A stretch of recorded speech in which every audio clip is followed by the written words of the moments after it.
The Tertiary Education Trust Fund (TETFund) says it has recorded over 60 billion naira decline in revenue available for its operation. TETFund Executive Secretary Architect Sonny Echono disclosed this in Abuja when members of the House of Representatives Committee on Tertiary Education and Services, led by Hon Aminu Suleiman, paid an oversight visit to the agency.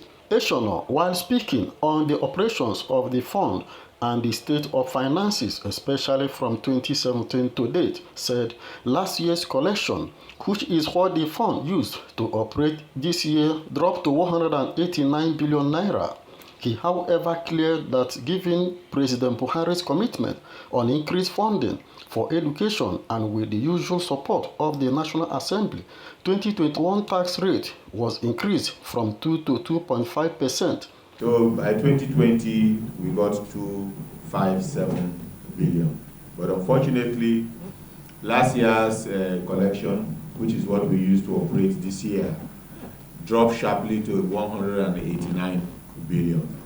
So over 60 billion drop in revenue or in resources available to TETFund. Good news is that given Mr. President's commitment that he gave to the global community on increased funding for education, and again with the usual support of the National Assembly, the tax rate last year was increased from 2 to 2.5%. But the target is that before the end of this administration, it will be increased to 3%. Responding, Hon Aminu Suleiman, who directed TETFund to mandate state institutions benefiting from its interventions to submit reports of their operations within 3 weeks, assured the fund of its continued support and cooperation to ensure that the system continues to work stronger.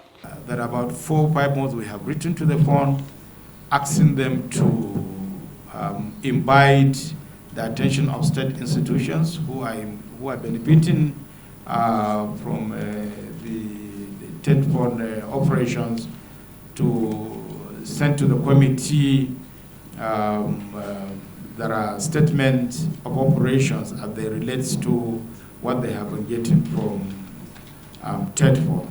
We do not know whether it's TETFund that have not communicated to the institution, or if they have done, they have not followed up, or the institutions felt that they are state institutions and they are not responsible to us. The decision of the committee is that if they didn't, truly speaking, we'll ask TETFund to stop funding them.